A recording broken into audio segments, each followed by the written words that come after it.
So I'm happy to be here and be part of the International Design Week. I'm happy also to be a part of the lecture and give you some insights. Um, just very brief to me, who haven't met me yet during the International Design Week. I've been teaching design at the HTW Dresden in Germany since 2015. There, I'm currently representing a professorship for fundamentals for 2 and 3-dimensional design. In my teaching, I focus on narrative as well as Kate to design interactive and spatial experience in cross-media design solutions. Since 2010, I have been working as a designer and artist, creating interactive installations, and I develop holistic and cross-media works in analog and digital and time-based media, with an approach to space. I'm very interested in staging content of diverse cultural and political context. So I will try to share my screen now.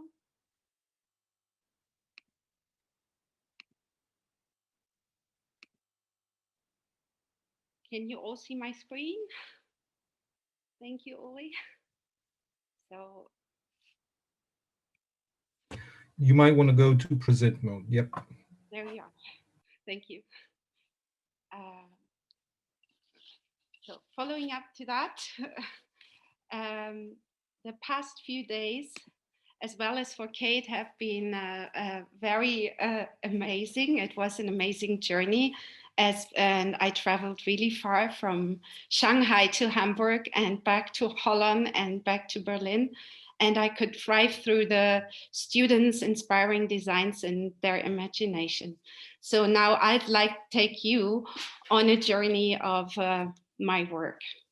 So in my practice, I aim to design installations as tangible as possible. In the literal sense of the word, I create narrative between the physical and the digital in order to design an engaging experience for the viewer, using a multisensory approach to involve visual, audio, olfactory, and tactile senses. For my design, I choose the media that's relevant to the message and the concept. Thereby, it is interesting to play with the human perception and experimentally question the design possibilities and the associated limitations of the physical and digital sphere. I'm interested in staging artifacts, as you see on that slide, of diverse cultural and socio-political context. This, for example, it includes the focus on the culture and the social practice, such as the Chinese ancient lunisolar calendar or food traditions from different cultures. I am particularly interested in the social practice that I explore in the field of food, how it is reflected in our culture and in our daily routines. If you look at the definition of food, you find immediately in the online dictionary the definition that food regards to any nutritious substance that people or animals eat or drink, or that plants absorb in order to maintain life and growth. When we think of food, we think of a basic need, but beyond that stands a cultural and social grown practice. Food says a lot about how one behaves, what people identify with, and how they interact with one another. I'm curious about the way how food is eaten, is cooked, sourced, and reused, as well as old traditional forms of how food doesn't get wasted in diverse old cultures. In the project Future Memory, I address the field of food art in performative dinner experience. It is designed to provoke people to change their perspective from their European-centered view and guide them through the purpose of the food of the Cantonese and Hakka culture. Future Memory is an interactive installation which specifically explores the complex cultural realities in Hong Kong. Guests can walk through the spatial intervention and actively explore through the projections that are triggered by their movements. The projection screens consist of sewn rice paper, as you see here, and these are the sheets from the Cantonese lunisolar calendar that I mentioned earlier on. The film sequences are essays about various everyday scenes, as well as Chinese New Year scenes and about the demonstration of the Umbrella Revolution in Hong Kong. I enhanced the paper not only with audiovisual, but with soy sauce and other spices and flavors from the dishes that were served, which actually worked out really fine for the material because it's wafer thin paper, but it's light, almost lucid, but still not translucent and strong enough to that people can work through it, touch it, immerse themselves into the smell and the paper. The dishes were selected to an explicit explanation of their meanings, especially for the Chinese New Year, which is a very important celebration to give good luck and fortune to the next year. Together with the chef James Ho-Young Chan, I named certain dishes like How Being Ancient Tastes and Feels, where the noodles are not ancient, but the person eating it will become, because the belief is that uncut noodles, very longevity noodles, represent long life. Here you see James preparing our dinners. The artistic dinner performance for dark ecologists, Into the Wild, in the Gropiusbau Contemporary Big Art Space Museum in Berlin, 2020, built a bridge between ecology, philosophy, and fantasy. I got invited by the artist Duki Jordan to collaborate with her and again with the chef James Ho-Young Chan to create and perform a dinner accompanying the edible art sculpture that you see here in the little film. And it happened last summer, even during pandemic situation, since the dinner was outside. The menu and the performance thematizes the staging of a dinner and its preparation using fire cooking with the down-to-earth concept. Individual courses for the menu, as you see here, are inspired by thinkers whose ideas are reflected in the menu itself, in the food, and positioned in the current discourse on the climate situation. The excerpt from the menu would be 6 ways how mushrooms can save the world. It's a recipe dedicated to Paul Stamets. Some of you might know him. He's one of the most famous mycologists in the moment. And there is also a dish called the Pyromaniac algorithm, and also Donna Haraway got dedicated into that. So a part of the challenging task in this performance collaboration included allowing the guests to watch their food being cooked on an open fire. So it included, for instance, a fire-burned clay enclosed Jerusalem artichoke prepared with underground cooking using the traditional hanging method originating from the Maori tradition and introduced anew for our Western audience.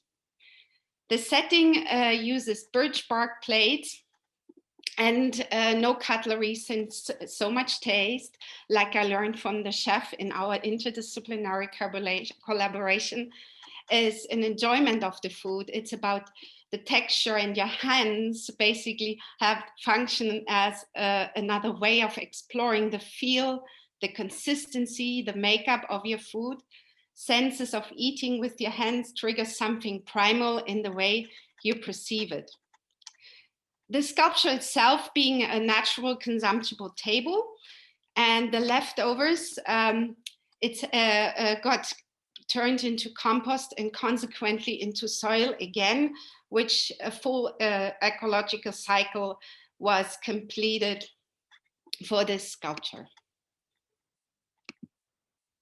So that leads me to the deeper pandemic situation. If the new extreme is the new norm, like Ori said. So how to take over a space and design it during a special time like we are facing right now. And why not by creating a living lab during pandemic? In the middle of the pandemic situation, we acquired as an artist collective a small atelier space inside in the center of Berlin, and we were able to work. It actually was meant to work away from home and have a little quiet time, but we figured out behind the atelier was a small rough area with concrete ground. You see this? It was even more full of trash and things that were left behind from person that lived or worked there before. And seeing the potential of the space, we developed an idea to take it over, occupy it, even though we would not be allowed to, and to create a kind of a city garden that explores challenges of the cycle of nature in the city and design it through staging its potentials. The garden we set certain rules for it, and we started to experiment and decided on this living lab as an ongoing project, and see that the organic waste should be fermented by the bokashi method. So we are going in a cycle in a moment. We grow food with the compost soil. We eat from it and cook for our guests that are rarely coming in a moment because we're still in a lockdown. And we compost the rest and then repeat. So it's grow, eat, compost, repeat. This is what it is in the moment. So let me talk a bit really brief. I see, Ori, I don't have much time left. That's probably the message for me. To give an insight into the way I teach. How do I use this experience I have as a designer and artist, and how do I bring this into teaching? To give an insight, it is an exchange, and I would like to teach like this now and also in the future again in presence. And in the past semesters, I had the chance to organize several collaborative formats. And we wanted to explore there the teaching formats to address students in assorted ways. One of them was the format of a hackathon. My experience was that it can open up a field of experimentation for the students in which they can develop their designs, also try new technology, and have an intense iteration of their design ideas in a collaborative working atmosphere with agile and dynamic processes. Students really opened up, and it was very interesting, especially when it got interdisciplinary. People had to establish a social practice of communicating and a culture to start to understand each other from different disciplines. So that was a very special experience. So my last two projects that I like Miriam, please take the time. It's okay. We've got time. Yeah? Okay, good. Thank you. So it is a project that deals with participation, and it was called Participate and Change. So it is a mixed reality application that was developed to support discussions about urban changes, and so people could meet from a certain area to discuss certain arguments. and they got invited into a space where they could experience something. And we were able to build basically the original prototype in a very nice space in the university. And in the course, the students developed their design skills. They created these interactive scenarios, objects and spaces in the various fields. And they had design markups, but also interactive projections, and they had a spatial staging created. This augmented spatial concept I show you here is with the topic citizen participation in urban development processes. It uses this interactive projection in the room to inform the participants about the arguments and important information regarding the discussion. Through approaching the walls, the gentle fading in and out of the writing is triggered, so it gets a very playful moment that the viewers or participants of the discussion relax a bit and open up for certain topics. But whoever joined a participation like that, it can be also quite challenging for the moderation. So in the same project, another group of students developed a space, an interactive installation for exchange about this subject, digitalizing school. The ring element you see here was interactively accompanied to help the conversation of the protagonist. It was done by 4V in English, I'd say. And they developed a tool or a ring element that shows the participant how the discussion goes, if it's still a good sound of this of the voices or not. So they experimented with this and also built a prototype on 101. And they figured in a space to see what it would be to add a playful element to that. And I'd like to show you the film, a little excerpt of it.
Yeah, that was so far the topics I explored during teaching.